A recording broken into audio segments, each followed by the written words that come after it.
Allan svo lengi sem ekki mótmæli. Svo lengi sem ekki mótmæli þá bara segi ég að allir séu samþykkir. Okay.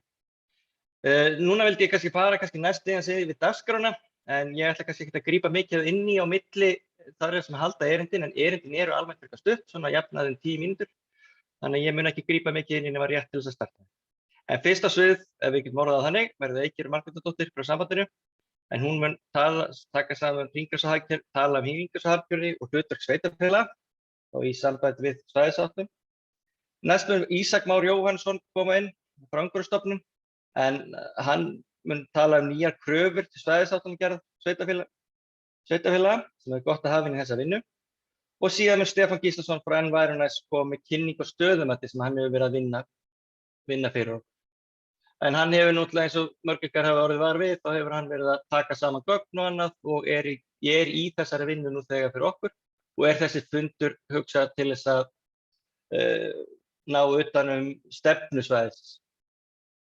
En það mun hins vegar fara í samþykkt sveitarfélaga eftir kosningar og mun við líklegast halda kynningafund í haust. Aftur eftir umsagnarferli. Eftir Stefáni kemur Einar E. Einarsson, sem stjórnarmaður hjá Norðurá, en þeir sjá rekstur Stekkjavíkur sem urðunarstaðurinn fyrir eiginlega nær öll sveitarfélögin og verður mjög gott að fá aðeins innsýn inn í þá starfsemi sem þar. Næst förum við inn í með Guðmundur H. Sigurðarson frá Vistorku kominn, en hann með verkefni hagkvæmnimat líforkuverks, en það verkefni sem í gangi núna hjá SSNE, þar sem við erum að fara yfir hagkvæmni greiningu á líforkuveri sem þá líklegast reist í Eyjafirði eða einhvers staðar þar. Og síðan mun ég koma aðeins inn og þá taka saman næstu skref og hvað næstu áskorunir í úrgangsmálum eru hjá. Þá bara vildi ég bjóða Eygerði að taka orðið. Takk Smári. Ég ætla að deila með ykkur skjánum mínum. Þið mættu kannski láta mig vita þegar þetta komið upp á skjáin hjá okkur. Ef það gengur hjá mér.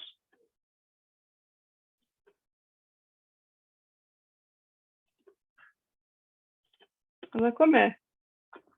Já, það var komið. Frábært. Þannig að já, gaman að vera með ykkur í dag. Þið sem þekki mig ekki, þá heiti ég Eygerður Margrétardóttir og sérfræðingur sambandsins í umhverfis- og úrgangsmálum. Og búin að vera hjá sambandinu núna í 3 ár. Var áður hjá Fljótsdalshéraði, nú Múlaþingi í nokkur ár og svo hjá Reykjavíkurborg. Og megin verkefni á mínu borði eru úrgangsmál. Þetta þetta stóra verkefni í allra sveitarfélagi í dag. Fundur í dag hluti af átaki sem sambandið hleypti á stokkunum 16. mars sem kallast Samtaka hringrásarhagkerfi. Og þetta átak sem var til með aðstoð umhverfis-, orku- og loftslagsmálaráðuneytisins og ætlað að styðja sveitarfélögin í breyttri úrgangsstjórnun og innleiðingu hringrásarhagkerfis. Og þessi breytta úrgangsstjórnun kemur í kjölfar lagabreytingar sem urðu síðasta sumar sem þið eflaust hafa öll heyrt af og ætlað að stuðla að myndu þessa hringrásarhagkerfis. Og ég þreytist ekki á að setja þessa dagsetningu á glæru sem ég með varðandi úrgangsmálin, en með þessum lögum eru gerðar mun frekari kröfur til sveitarfélaga í úrgangsstjórnun og það koma flesta til framkvæmda í lok þessa árs og þess vegna ég að setja þessa dagsetningu 1. janúar 2023 fyrir. Lögin gera ríkari kröfu til framleiðendaábyrgðar og framleiðendaábyrgð það svo ábyrgð sem úrvalssjóður fer með og ég fær mikið af spurningum varðandi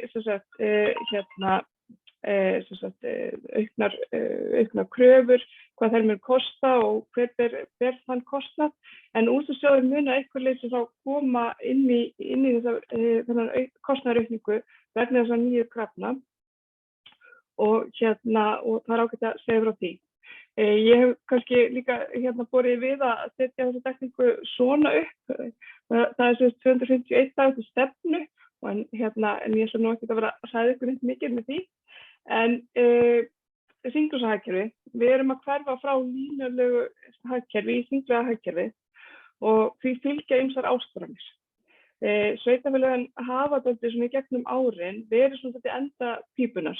Þegar tekið við úrgangi sem kemur frá íbúum og atvinnulífi, en núna að verða töluvert breyting á að þessar nýju lagabindingar dálítið svona ákall frá almenningi, auk þess að vera að innleiða tilskipun Evrópusambandsins og ákallið frá almenning og íbúum með dálítið svona frekari samræmingin á flokkun og aukna endurvinnslu.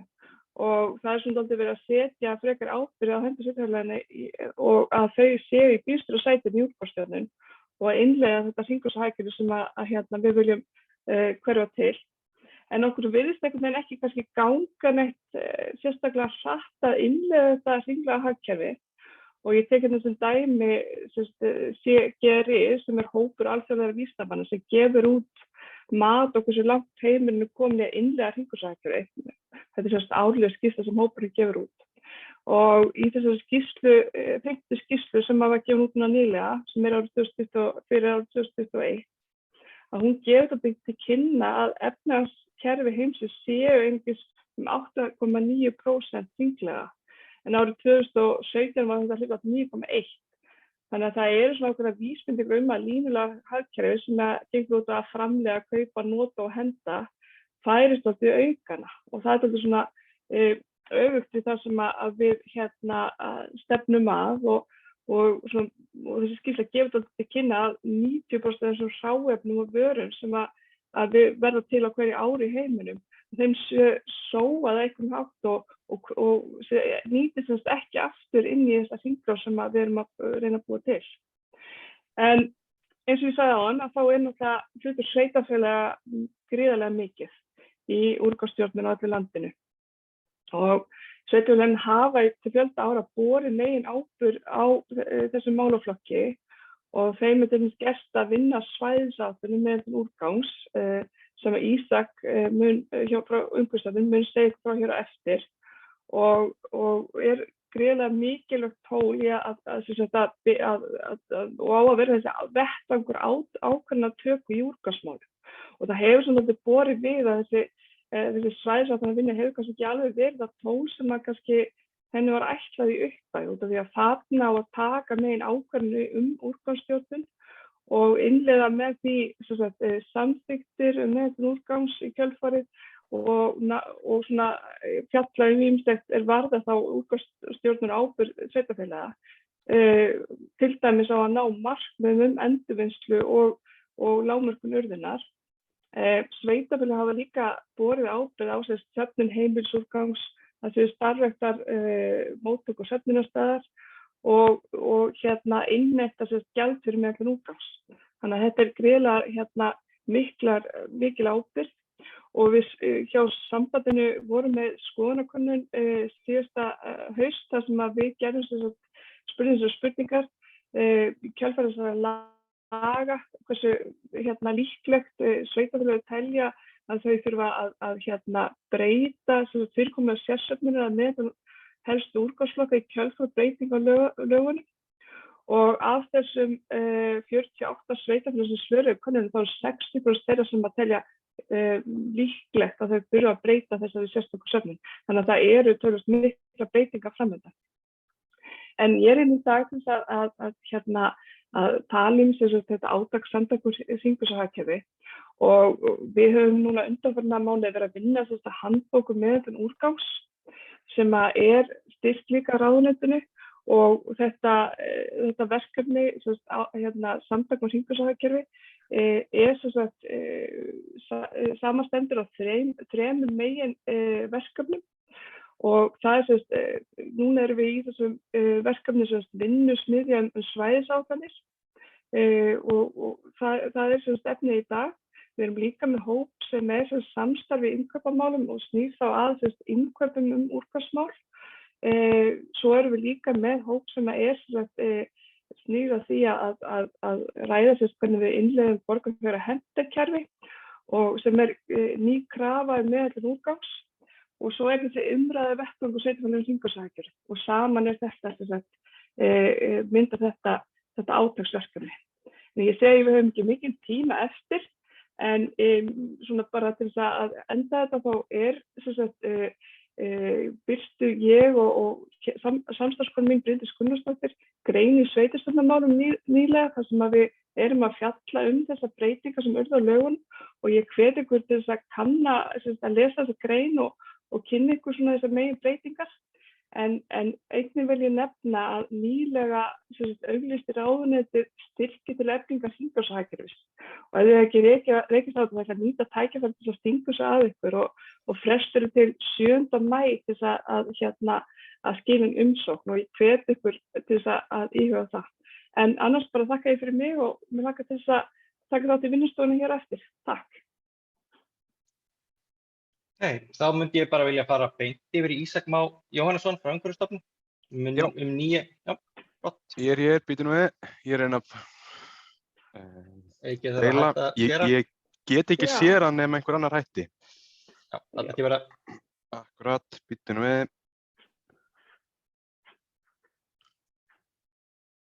Ok. Ég að sér hann núna? Já, þetta komið. Og þið sjáuð bleirusýninguna en ekki svona presenter view.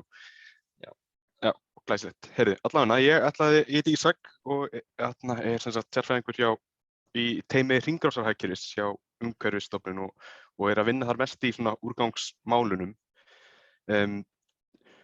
Svona bara byrjum á því, bara Eygerður kom nú aðeins inn á þetta að nýju hringrásarhagkerfislögin sem að taka gildi næstu áramót.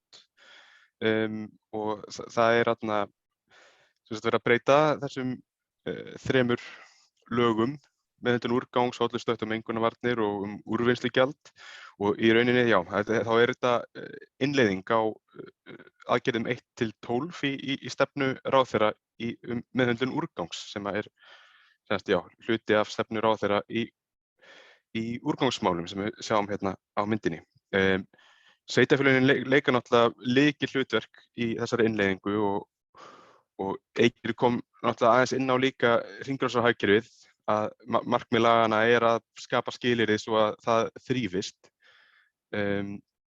og þar er markmiðið raunin að lágmarka notkun á auðlindum og hámarka líftíma þeirra inn í hagkerfinu og bæta þessa prósentu sem við sáum áðan og komið í veg fyrir að auðlindirnar okkar verði að úrgangi. Í rauninni þá að bara að nýta efni betur og eiginlega mikilvægasta skrefið í þessu eru úrgangsforvarnir. Þetta er það sem er svona efst í píramídanum sem við sjáum hérna. Þessi hugmynd hringrásarhagkerfi snertir bara flesta þætti samfélagsins, lífstíl, neyslumynstur, hönnun á vörum og þjónustu, framleiðslu og meðhöndlun úrgangs og úrgangsforvarnirnar eru í rauninni mikilvægasti og kannski svona hagkvæmustu aðgerðirnar í því að ná markmiðið að þessari innleiðingu og snertir í rauninni frekar kannski þessa þætti sem eru ekki meðhöndlunin og í svæðisáætlunum þá á til dæmis að fjalla úrgangsforvarnir og hvernig sveitarfélög ætla að beita sér í þeim. Allavega þetta er svona yfirlit yfir þessar breytingar sem að snerta sveitarfélögin. Það er þessi sérsöfnun sem að Eygerður minntist nú á að það á að koma upp flokkun, sérstakri söfnun á nokkur fleiri úrgangsflokkum við heimili. Það er verið skylt að flokka pappa og pappír, plast og lífúrgang við heimili og húsveggi og svo verður leyfilegt að flokka málma, gler og textíl á grendarstöðum eða við heimili og svo er ýmislegt annað sem að breytist og kannski sérstaklega að sveitarfélögin fá aukna ábyrgð, fá semst ábyrgð á því að ná þeim markmiðum sem settar eru í stefnu ráðherra innan síns svæðis. Það eru breytingar á gjaldtöku, það sem borgaði þau eru hendir sem að Eygerður minntist á áðan kemur inn og svo þetta aukna vægi svæðisáætlana. Það verður semst annars vegar að Umhverfisstofnun fær eftirlitshlutverk með að svæðisáætlanir séu gefnar út og þær séu uppfylli lög og reglugerðir og líka það á að veita sveitarfélögum leiðbeiningar hvernig á að þær eiga að taka til. Aðeins að fara svona í söguna.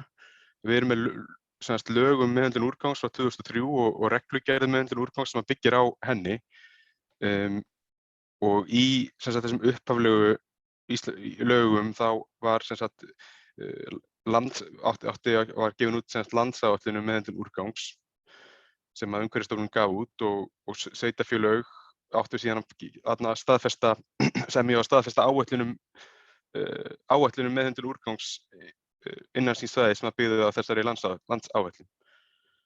Síðan árið 2008 þá samþykkt rammatilskipun í Evrópusambandinu sem síðan leidd inn í lög árið 2014 og þar sem í rauninni þessar svæðisáætlanir koma inn og því breytt þannig að ráðherra setur stefnu meðhöndlun úrgangs og líka úrgangsforvarnir og síðan eiga sveitarfélögin að gera þessar svæðisáætlanir byggt á þeirri stefnu. Svo reyndar árið 2018 þá kemur ný Evróputilskipun sem breytir þeirri fyrri og það sem í rauninni þessar lagabreytingar sem við fjölluðum áðan koma inn.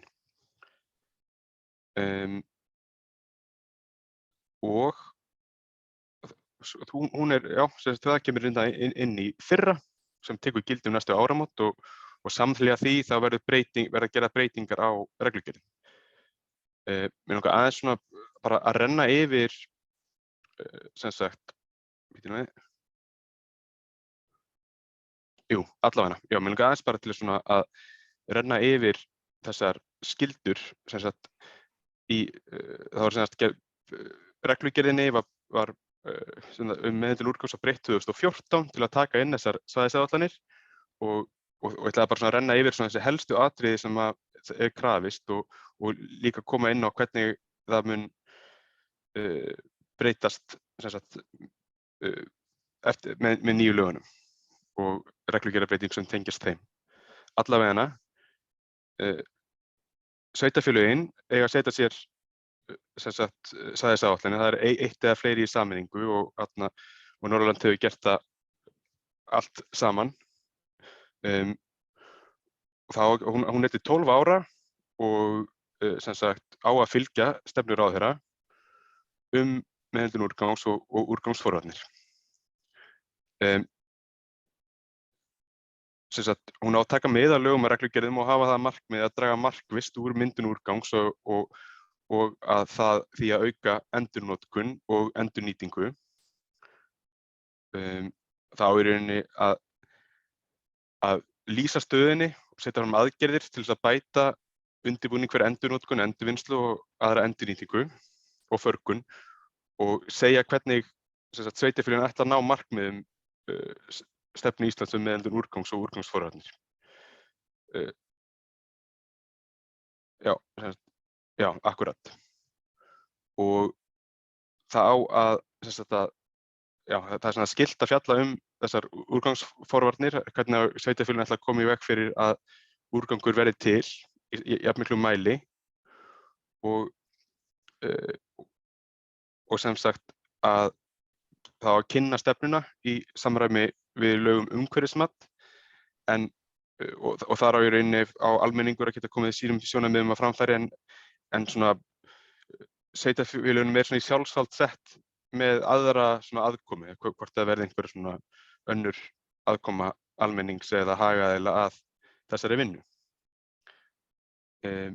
Hún á að vera aðgengileg og það núna á vef sambandsins og svo þetta endurskoðunarákvæði, að það endurskoðun á 6 ára fresti.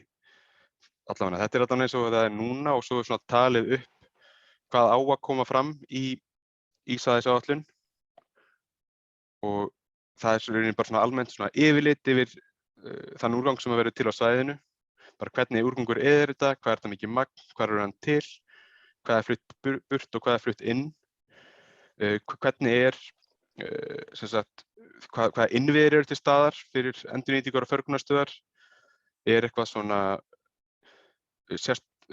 og þar með talið eitthvað svona sérstakt fyrirkomulag fyrir olíuúrgang og spilliefni. Það á að meta hvort það þurfi nýjar móttökustöðvar eða hvort það sé nauðsynlegt að loka einhverjum stöðum sem eru til nú þegar. Og já, í liðnum á undan fyrir söfnunarkerfinu þá þarf það til dæmis að fjalla sérstaka söfnun úrgangs sem ég talaði áðan, hvernig á að bæta virkni söfnunarkerfisins og hvort það þurfi að ráðast í einhverja endurbætur. En með móttöku og sem sagt, og svo með móttökustöðvarnar að það þarf að tryggja sem sagt, hvernig þarf að fjalla hvernig á að tryggja að flokkaður úrgangur komist í endurvinnslu eða einhverja aðra endurnýtingu en ekki í förgun sem að væri þá ekki leyfilegt. Einhver tíma á þessu? Allavega er komin í 10 mínútur? Já, þú ert góður tíma. Þá ætla ég að hoppa hérna aðeins bara yfir allavega það á að vera umfjöllun það hvernig það náði þessum markmiðum hvort að sveitarfélagið hafi náð þessum markmiðum 35% að heimilisúrgangur hafi farið niður í 35% miðað við 1995 og einnig rekstrarúrgangur og síðan langaði mig bara svona aðeins að þessar breytingar sem eru koma inn í nýju reglugerðina, það er semst það þarf að vera umfjöllun þýðingarmikil hráefni, sem sagt þetta eru semst hráefni sem hafa verið sem að Evrópusambandið leggur áherslu á að halda inn í hringrásinni. Dæmi um þetta er palladium sem notað í hvarfakúta á bílum og fleiri svona fágætt efni. Það er mat á fjárfestingar vegna innviðauppbyggingar. Það er sérstaka söfnunin og það kemur líka inn í skylda að sveitarfélögin eiga að vera með svona ráðstafanir til að koma í veg fyrir rusl á víðavangi, hvernig það er gert og rauninni eiga sveitarfélög að setja sér sjálf markmið endurvinnslu og endurnýtingu og einnig rauninni hvernig þau ætla að ná markmiðum stefnu ráðherra. Og sem sagt einnig að markmið úrgangsforvarnir séu skýr. Hérna er bara svona yfirferðið í ferlið, hvernig sem sagt fyrsta lagi hvernig er mælst til þess að svona svæðisáætlun sé unnin. Það er það fyrst að greina stöðuna, setja heildarstefnu með áherslum sveitarfélagi á gildistímanum, töluleg markmið endurvinnslu og endurnýtingu og svo aðgerðaáætlun sem að svona skiptist í almennar aðgerðir til lengri tíma og vel skilgreindar aðgerðir til styttri tíma. Og svo að það sé vel skilgreint hvernig ábyrgðinni, framkvæmd og tímaáætlun er háttað. Svona tillaga að uppsetningu er sem sagt að fyrsta lagi að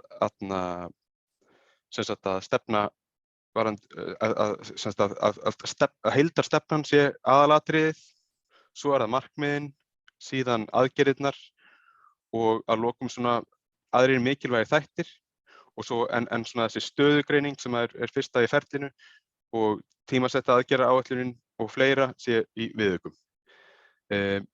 Allavega mikilvægt að þetta sé ein samræmd stefna alls svæðisins, ekki margar stefnur í einu skjali og svo er þessu skilað inn í svona sérstaka vefgátt hjá Umhverfisstofnun og bara afsakaði að hafa skautað svona yfir tímann, þetta var aðeins lengri kynning en ég reiknaði með, en allavega bara takk fyrir.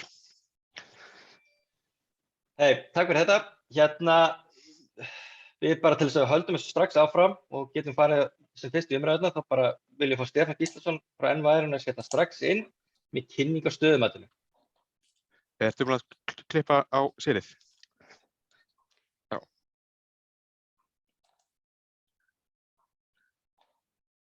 Það, Smári, ég ætla að finna skjáinn hérna.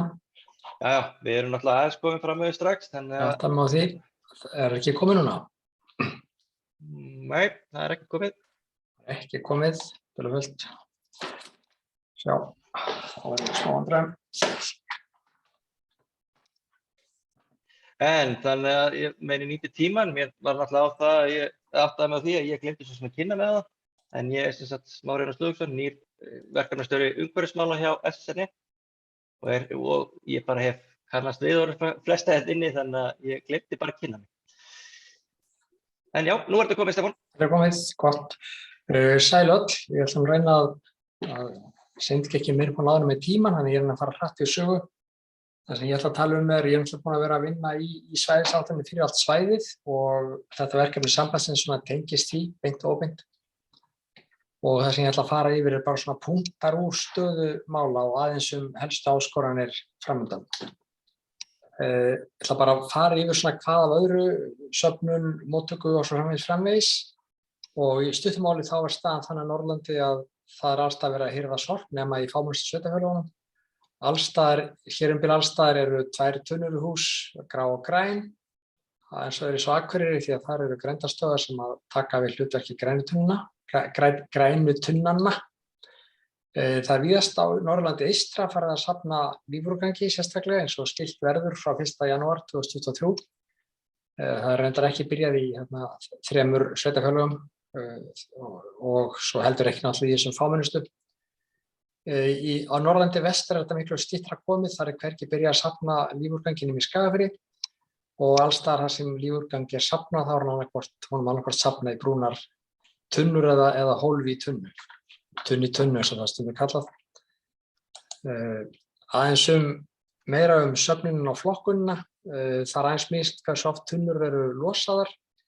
Það er svona oftast á 2-3 vikna fresti með gráar og brúnar tunnur, sums staðar tíðari losun á lífrænum úrgangi á sumrin og græntunnan er yfirleitt losa á 3-4 vikna fresti.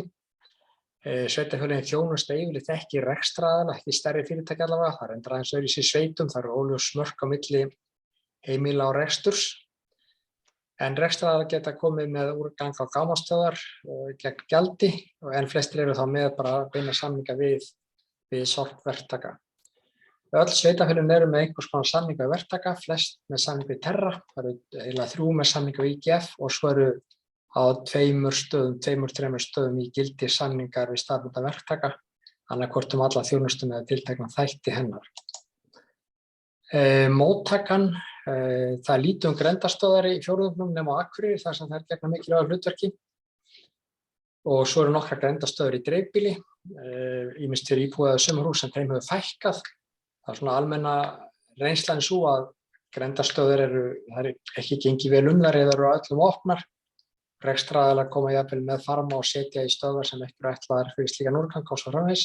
Þannig að þær hafa svona verið á útleið en eru ennþá til staðar nokkrar. Á öllum helstu þéttbýlisstöðum eru gámastöðvar sem eru þá mannaðar og yfirleitt rekna af verktökunum sem semja sveitarfélögin. Gjaldtakan er með mismunandi hætti, víðast eru að nota klippikort.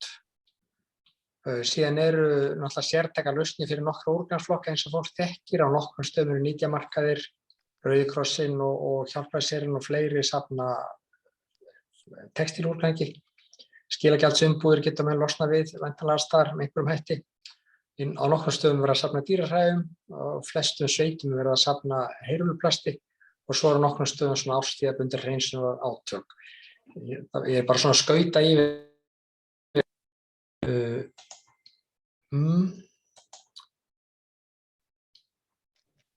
Já, það er hérna smá tæknileg vandamál. Kannski leysist ef þið heyrið í mér þá er þetta í lagi. Það eru nokkrir aflagðir förgunarstaðir í fjórðungnum. Ég vil kannski mista af hérna býta niður. Já, Það var þarna smá tæknileg vandamál hjá mér, slapp hérna englæra. Það eru 2 staðir á Norðurlandi sem að sinna öllu svæðinu, sem taka við úrgangi og gera eitthvað við hann. Annaðhvort farkonum með vinnan, það er náttúrulega annars vegar Stekkjarvík sem við talað hérna eftir og hins vegar jarðgerðarstöð Moltu á Þveráreyjum í Eyjafjarðarsveit. Og þetta er allt í allt svona rúmlega helmingur öllum úrgangi held ég sem tilfellur sem fer á þessa 2 staði. Það byrja helmingur öllu sem tilfellur fyrir Stekkjarvík. Svo eru nokkri minni staðir sem að gegn einhverju hlutverki.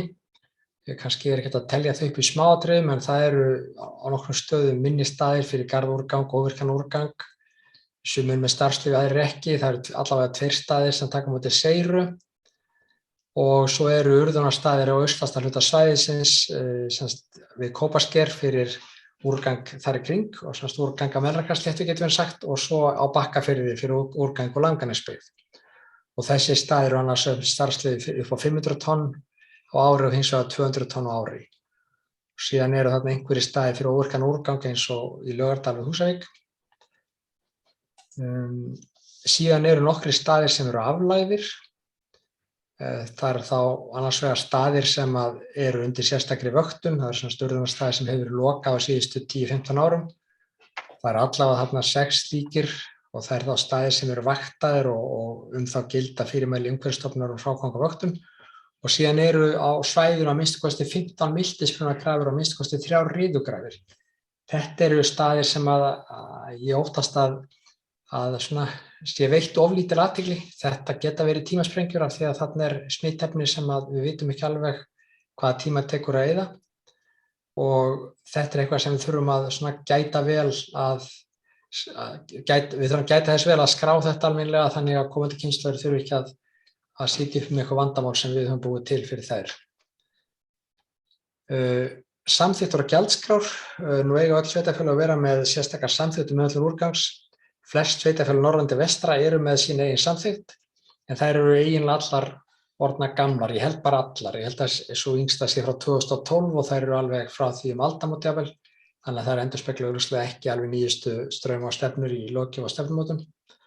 Á Norðurlandi eystra fylgir meirihluti sveitarfélaganna einnig sameiginlegri samþykkt sem reyndar frá árinu 2000. Gjaldskrár hins vegar alstaðar í gildi og þær eru uppfærðar árlega og þær eru þá byggðar á þessum samþykktum alla jafna, þannig á það allavega að vera. Ef við lítum aðeins á gjöldin eða bara rekstur málaflokksins að þá voru heildarútgjöldin við sorpmál á Norðurlandi öllu rúmur milljarður á árinu 2020 og á móti komu tekjur upp á 760 milljónir tæplega.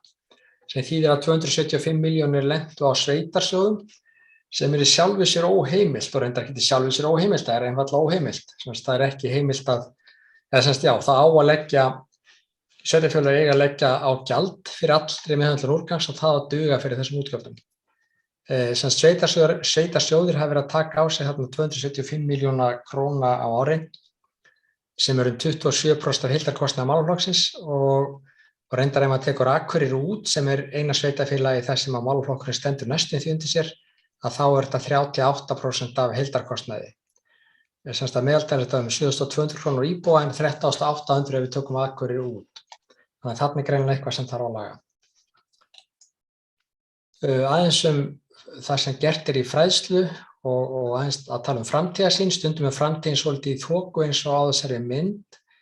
Hins vegar tengjast þessar myndir ekki efni glærana beint en eru allar teknar á Norðurlandi.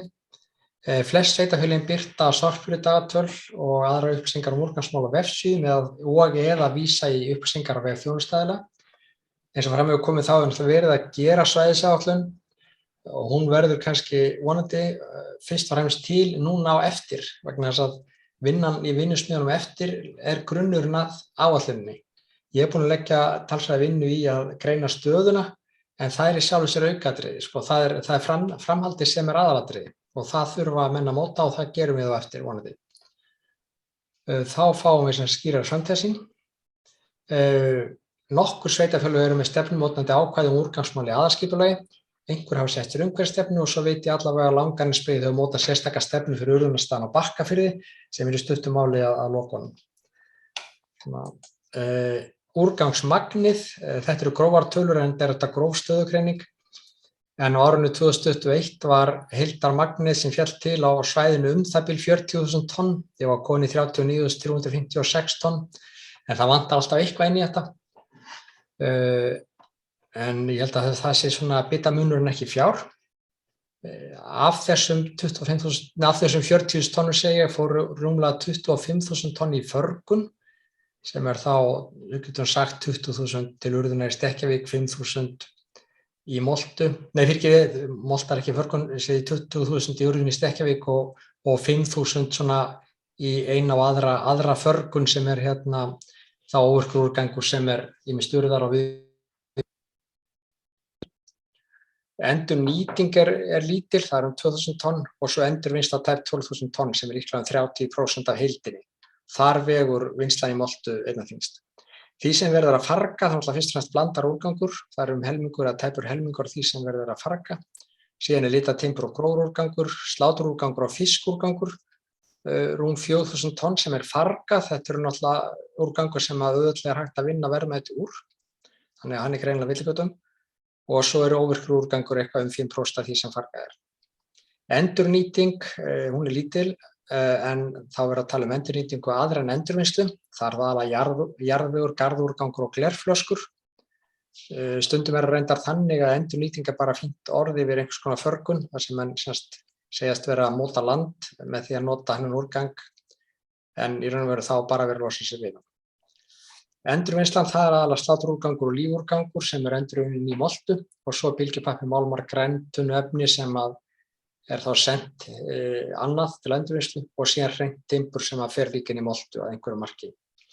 Það auðvitað stundum þannig að við vitum ekki nákvæmlega hvað verður það sem við höldum að fara í endurvinnslu, vegna þess að það að einhverju sé safnað og sett í flokkun eða flokka til endurvinnslu þýðir ekki að það verði endanlega endurunnið. Það ýmsar ástæður fyrir því.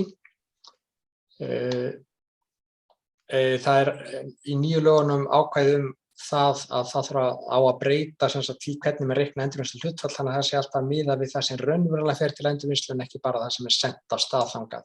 Það önnur saga. Það eru mörg markmið í nýju lögunum og í stefnu ráðherra og þar á meðal markmið endurvinnslu heimilisúrgangs. Þetta eru þau markmið sem snúa helst að sveitarstjórnum.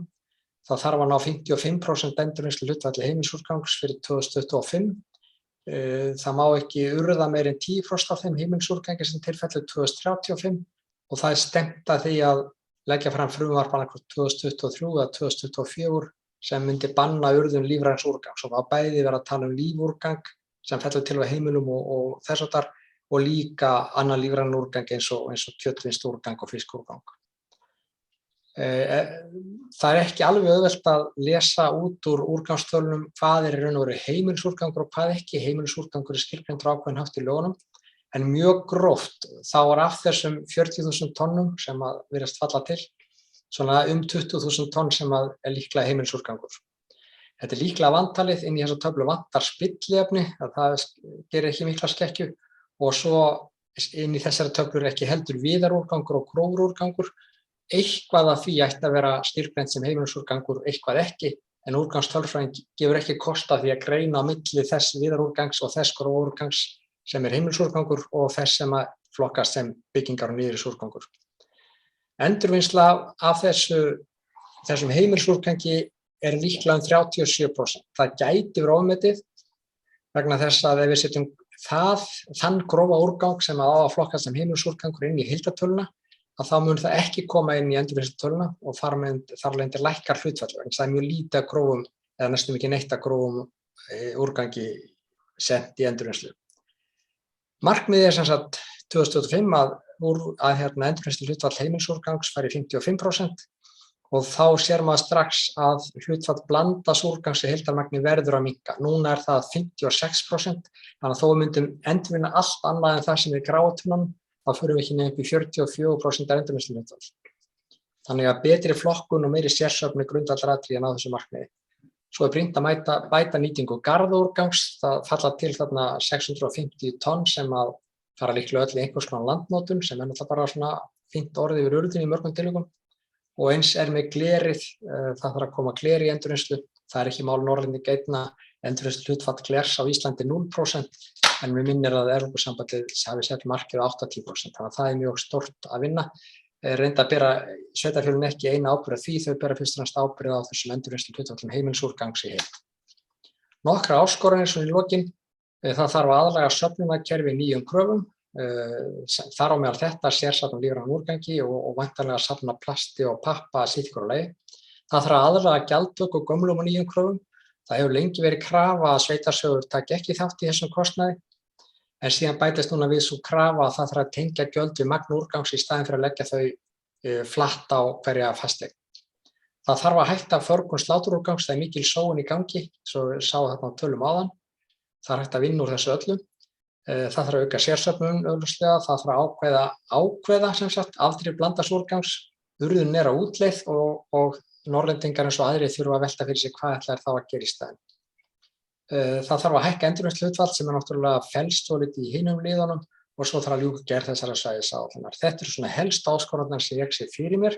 Það einhver leið út af öllu saman og það einhverjar stikur á leiðinni eins og þessari mynd sem tekin á leiðinni niður á Helkunduheiði sem veit allir hafa farið um. Það þarna alveg ein stika og við eigum alveg geta fundið leiðina. En takk fyrir ég er búinn. Takk kærlega fyrir. Við erum þá bara 10 mínútum eftir áætlun. En núna myndi ég næst vilja fá Einar Einarsson sem stjórnarmaður í Norðurá til þess að taka við boltanum og vera með stutta kynningu á Stekkjarvík, vörðunarstaðnum sem við erum nú öll að nota þetta. Ég ekki Einar hérna? Já. Jó, ég hérna einhvers staðar sko. Já, blessaður. En það sér að þessu dóti.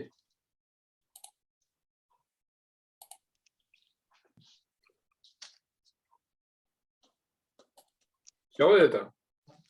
Nú sjáu þið reyndar en presenter view. Hér að hefja glærusjóið.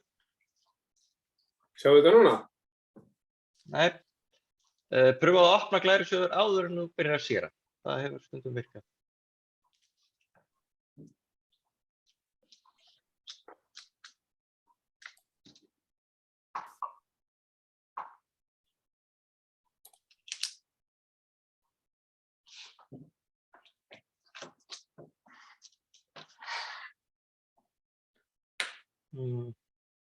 Það gengur eitthvað örðulega.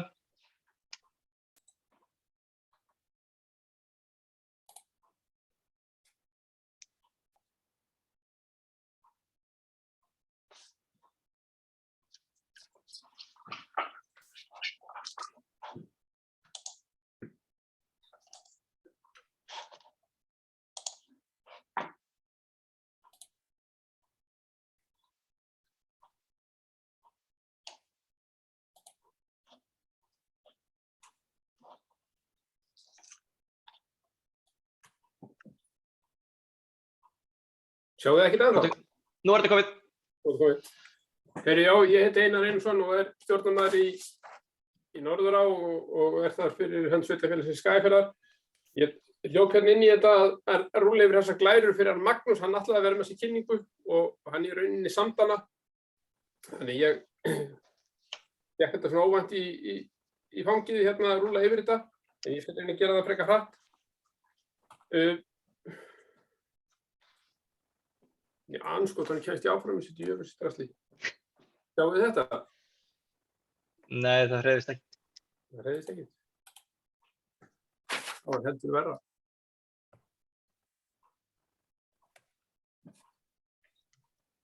Það rúlla þessar glærur ekki áfram.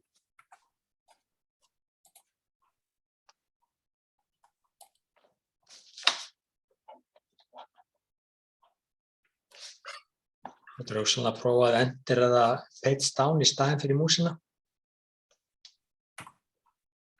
Nei.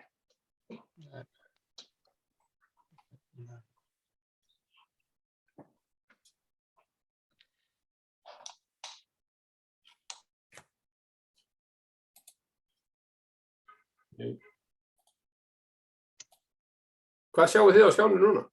Bara upp á síðuna.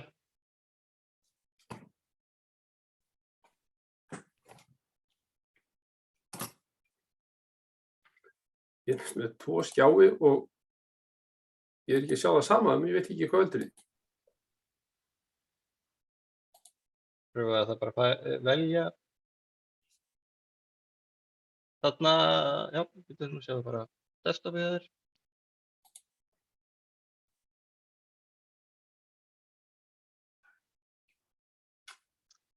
Hey, það þá bara spurning að þú opnir bara Power og við sjáum bara presenter view til þess að við eyðum ekki alltaf miklu tími í þetta. Hérna, bara eins og þú gerðir í rauninni fyrst. Sjáu þetta svona? Nei, nú sjáum við ekki neitt. Pröfa að sér að skjána aftur.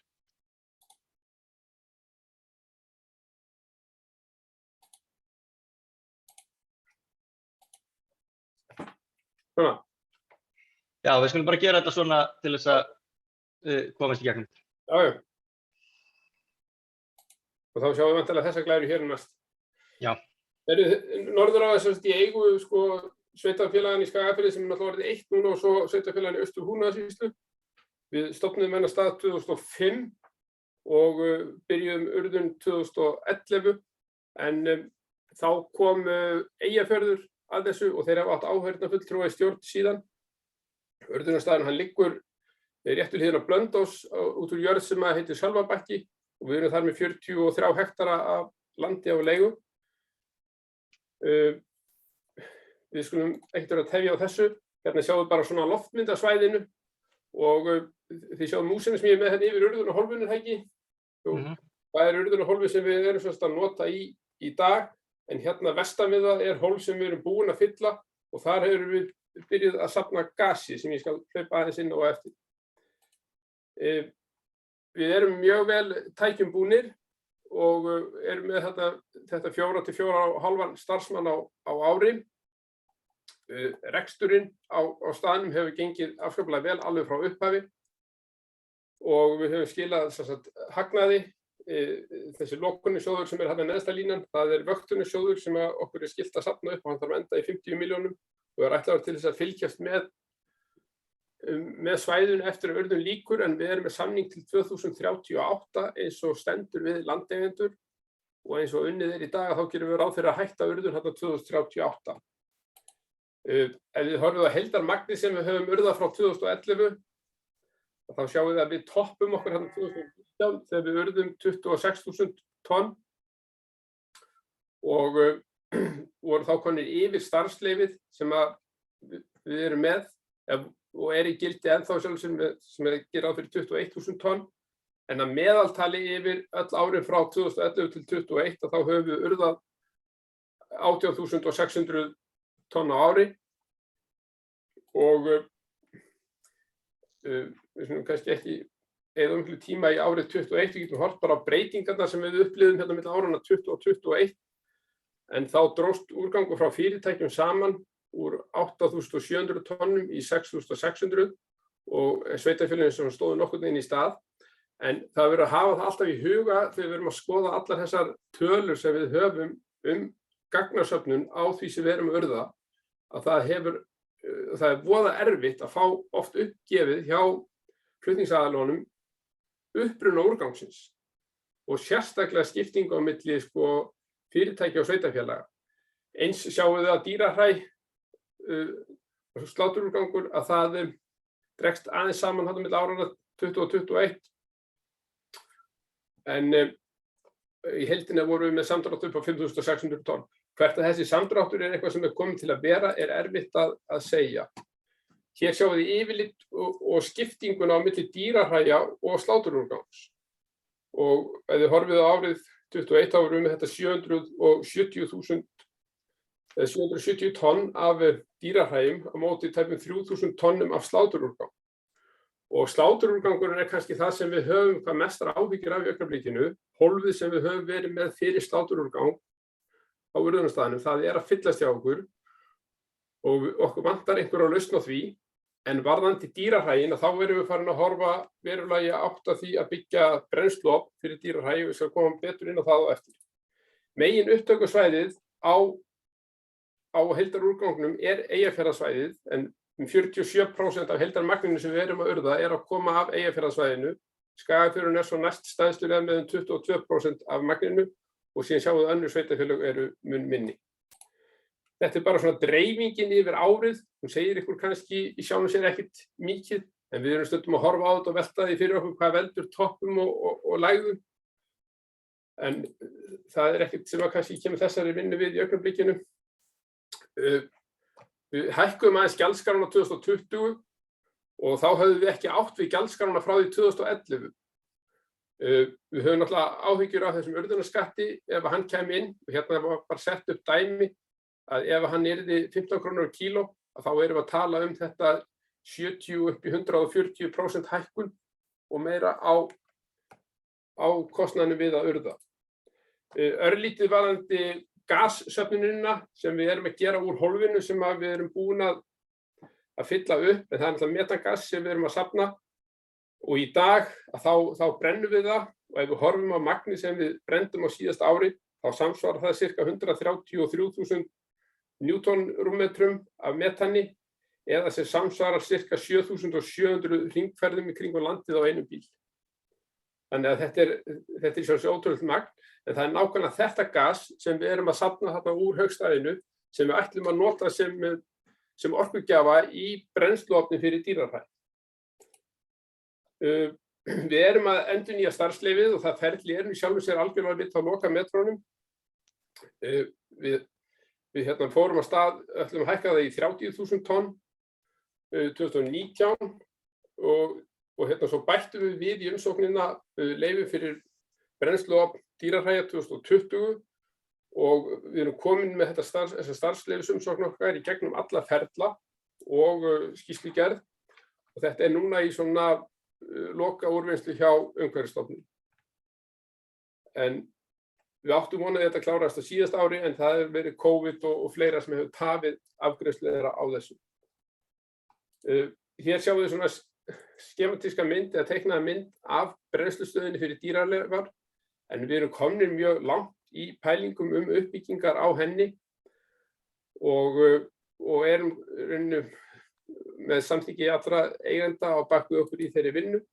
Við erum að áætla í dag, eða núna í apríl 2022 voru áætla að hún myndi kosta rétt tæpar 500 milljónir í uppbyggingu, og ef við horfum á rekstrakostnað á svona fyrirbæri, þá ef við myndum brenna þetta 700 kíló á dag, þetta er stöð sem myndi ráða við 2000 tonn á ári, og þá verðum við að tala rétt 38 krónur á kíló með afskriftakostnaði á hverju kíló sem fær í gegnum hana, og það er bara mjög hátt verð, en kannski lágt eða lægra heldur en sums staðar annars staðar hér á landi, en okkur finnst þetta hátt og þessi algjörlega verðlausa vara sem sjálfdauða skepnur eru, þetta á eftir að svíða þeim sem þurfa að borga, það er alveg á hreinu.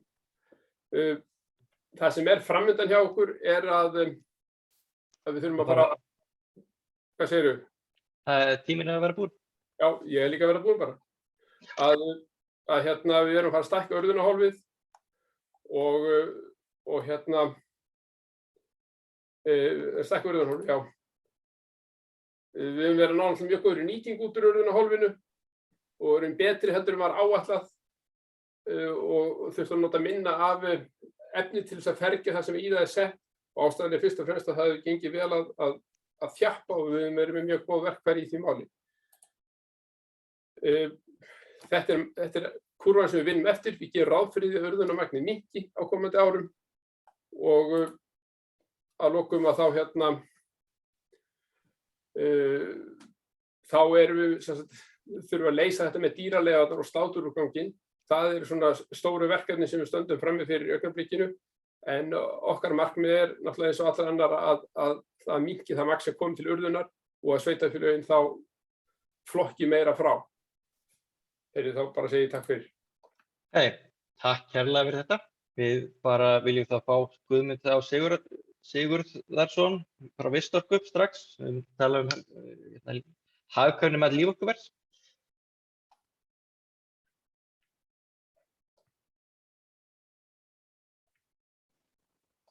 Já, komið í sæl. Sjáu þetta? Já, við sjáum.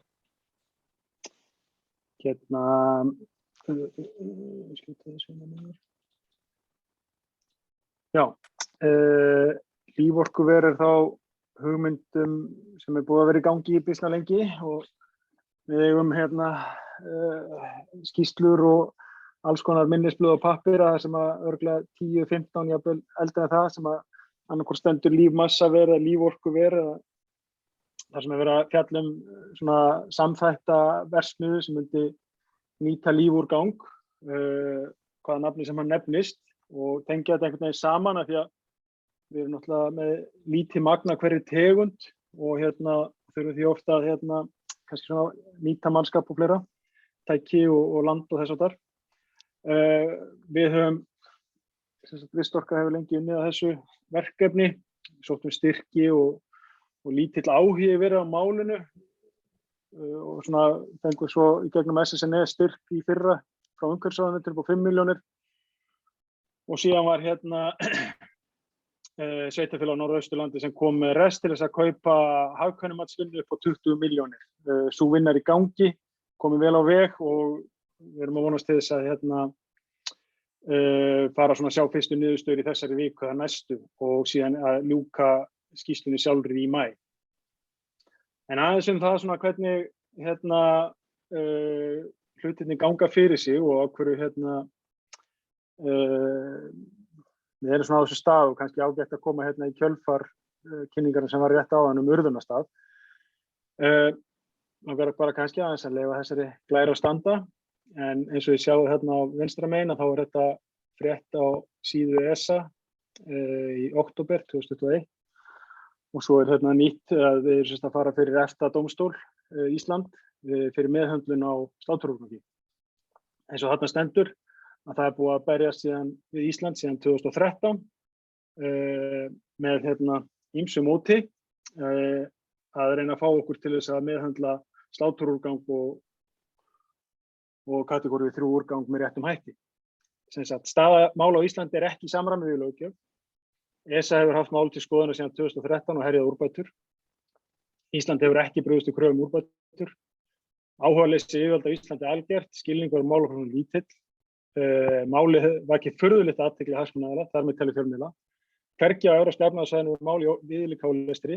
Málinu sem sagt, eins og ég sýndi þarna áðan, nýlega vísað til EFTA-dómstólsins, sem er síðasta úrræði ESA og þetta mun geta haft áhrif á orðspor okkar. Og það er svona fleira sem er ekki í lagi hjá okkur. Það er búið að vera mjög erfitt í síðustu ár að fá allar tölulegar upplýsingar, það komið fram áður í dag. Hvað er erfitt að fá, hvaðan úrgangur kemur, hversu mikið, verið nánast ómögulegt að finna allt fiskúrgang á Norðurlandi. Við vitum að hann er einhvers staðar og hvað nákvæmlega er mikið magn, hvernig hann fellur til, hvernig árinu og hvað er gert við hann. Það hef ég enga hugmyndum og veit ekki hvernig maður kemst að. En við höfum semst talað fyrir þessari lausn býsna lengi og heyrt miklar efasemdar raddir alveg frá sveitarstjórum og sveitarstjórnarfulltrúum og annað hvort að þetta sé nú ekki allt og dýr lausn og hvort þetta sé rétta lausnin og hvort það verði ekki. Og aldrei höfum við heyrt neina aðra lausn. Þannig að ég kalla nú bara eftir því að ef menn vil ekki gera þetta, hvað ætlum við þá að gera? Þannig við erum komið svolítið upp vegg eins og við erum búið að sýna fram á í dag. Það er hjá Stefáni Gísla og svona hvernig þetta máli komið hjá okkur með dýrahræin. Þannig að af hverju við þurfum að fara í gegnum eitthvað hagkvæmnimats vangaveltur það hvort þetta sé hagkvæmt eða ekki. Líklega þurfum við bara að gera þetta. Þannig að einhverjum ástæðum þá vill nú kannski pólitíkin fá þetta hagkvæmnimat til þess að geta tekið upplýstar ákvörðun og það er bara sanngjarnt. En allavega að líforkuver er sem sagt einhver framtíðarsýn. Við höfum kallað þetta úrgangsvirkjun og við erum þá að tala matarleifar, steikingarolíu, dýrafitu, gróður, mykju og þess háttar og þetta færi þá einhver straumur í gegn og þar sem við erum að reyna að vinna einhverjar afurðir og fá einhver verðmæti út úr þessu. Þetta er sem sagt þá áfangarnir sem við erum að horfa á, þessi grænur það sem við eigum nú þegar á staðnum og svo þá framtíðar áfangar sem við myndum byggja upp. Þetta er svona mynd úr skýrslunni eins og við erum að vinna núna, þannig að við erum að tala um sláturúrgang, dýrahræ, matarleifar, mykju, fitu, gróður, gras, pappír, pappa, allan hennar lífúrgang og hann geti farið á einn stað. Og alveg saman hvort það heitir kategóri 1 eða 2 eða 3. Og við erum svo að horfa einhverja vörur sem við fáum út úr þessu að úrgangurinn nýtist eins og við talaðum í dag líka. Og þetta hérna loka glæran og bara til að sýna ykkur svona hvað umfang af þessu væri. Ég veit ekki hvort ég sjáu hérna, þetta semst loftmynd af Norðurorku, hérna flokkunarstöð fyrir úrgang, hérna Gleráin fyrir þá sem það þekkja, Glerárvirkjun, Vegagerðin og Möl og Sandur. Þannig að þetta semst svæðið þar sem við værum að horfa á og svona þetta umfang þessa fyrstu áfanga.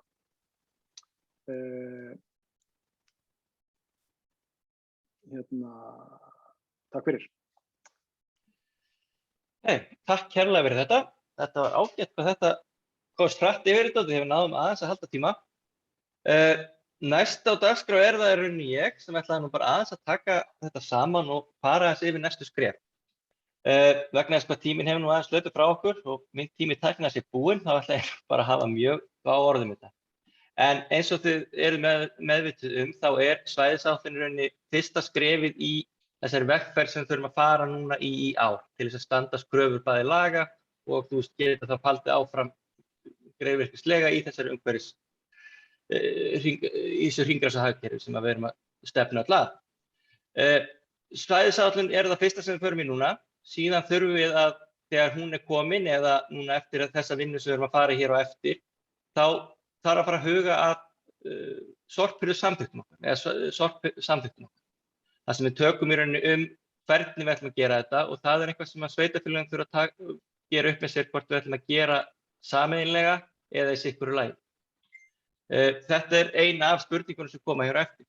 Þegar við erum búin að fara í gegnum sorphirðusamþykkturnar og erum búin að endurskoða þær eða þá einfaldlega setja þær út af því í sumum tilfellum hafa þær einfaldlega ekki verið samþykktar í sumum sveitarfélögunum hjá okkur. Þá þarf að fara að endurskoða gjaldskrár. En núna þar sem við getum ekki lengur nota þetta kerfi sem við held öll sveitarfélögin höfum verið að nota til þessa, þar sem við í rauninni rukkum á íbúðareiningar til þess að ná þessu markmiði að sorphirðan á ekki að kosta sveitarfélagi meira heldur en við náum að rukka inn fyrir því og erum að fara inn í þetta borga þegar við hendir kerfir, þá þarf að fara í ákveðna vinnu í gjaldskrá. Síðan þegar það komið, þá þurfum við að halda áfram og fara í næsta skref sem þá í rauninni endurskoðun útboða eða sem þjónustusamninga og fara í ný útboð. Þannig að það mikil vinna sem við þurfum að fara að skoða núna í framhaldinu. Svæðisáætlun fyrsta skrefið og svæðisáætlun verkfæri sem við höfum til þess að setja stefnuna. Hvernig við ætlum að nálgast þessi næstu skref. Ég vil það ekki hafa neitt meira núna nema við skulum opna fyrir kannski 5 mínútna spurningar ef einhver hafa það. Bara til þess að við náum aðeins að opna á það, en tíminn rauninni hlaupinn frá okkur, þannig að við skulum hafa þetta mjög stutt. Þannig að 5 mínútna spurningar ef einhver hefur. Nú ger ég ráð fyrir að segja þetta rétt upp hendi eða annað eins í þessu kerfi.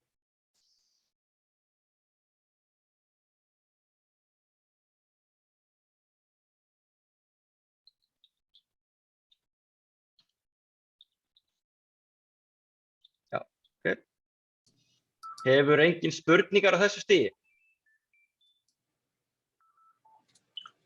Ef ekki, þá vil ég bara þakka þeim sem höfðu erindi á undan og eins og þau kannski tókuð eftir, þá viljum við flest fá að tjá okkur svolítið meira þessi mál heldur en við höfum kannski tíma í núna.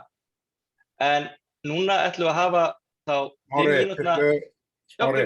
Ég fann ekki hendina en við langaði að spyrja Guðmund hvort þetta hafi ekki örugglega verið djók með þessa staðsetningu á þessu líforkuveri því að við erum nýbúin að skipuleggja þarna gagnaver á þessu svæði sem hann klíndi þessu inn á.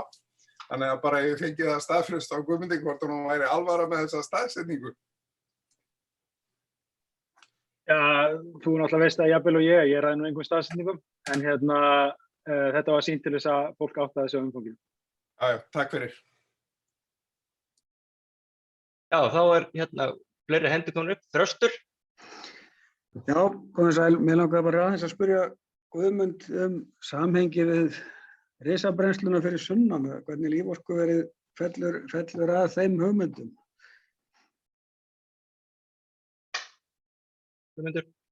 Já, bara, ég ætla að vona að menn ætla ekki að fara að brenna mikið af lífrænum úrgangi, eða lífúrgangi. Já, en eins og Guðmundur kemur inn á þá í rauninni þetta líforkuversstefnan, það í rauninni úrgangur sem ekki endilega hugsaður í þessa brennsluverkefni fyrir sunnan ef það verður að því eða á hvað forsendum það verður, heldur þar verið að tala almennan úrgang, en þetta sem Guðmundur að tala eru þá að tala lífrænan úrgang sem okkur skylt orðið núna að fara að flokka frá. Þannig að við þurfum að finna einhverja úrvinnsluleið fyrir það. Atli? Já, komið sæl.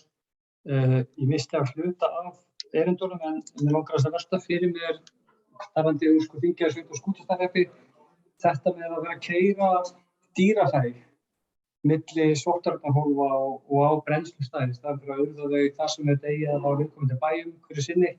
Þetta verið svolítið umræðefni hérna í umhverfisnefndunum og skipulagsnefndum í þessum tveimur sveitarfélögum. Hvernig svona er þetta hugsað? Ég ætla að leyfa Guðmundi að tala þetta. Sko, ef ég byrja bara fyrst, þá allavega, eins og kom þarna fram, frá 2010, þá búið að vera að banna samkvæmt lögum að urða og meðhöndla sláturúrgang. Þannig að í fyrsta lagi þá verður með einhverjum hætti að meðhöndla fyrst og síðan náttúrulega bara með réttir með réttum frágangi að þá ekkert mál að keyra allan úrgang allt land, sko.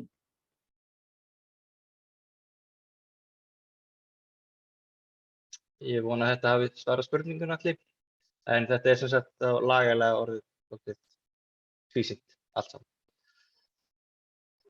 Ef það ekki fleiri hendur á lofti eða fleiri sem vilja grípa fram í, má tækifæri til þess, þá vil ég bara, eins og segi, þakka þeir sem voru með frásögu hér áður og við skulum hafa 10 mínúta eða nokkra mínútna pásu þar sem við getum þá komið aftur saman, segjum bara korter yfir 3, 15. Bara 3 mínútur. Takk fyrir þetta í bili, en þá mun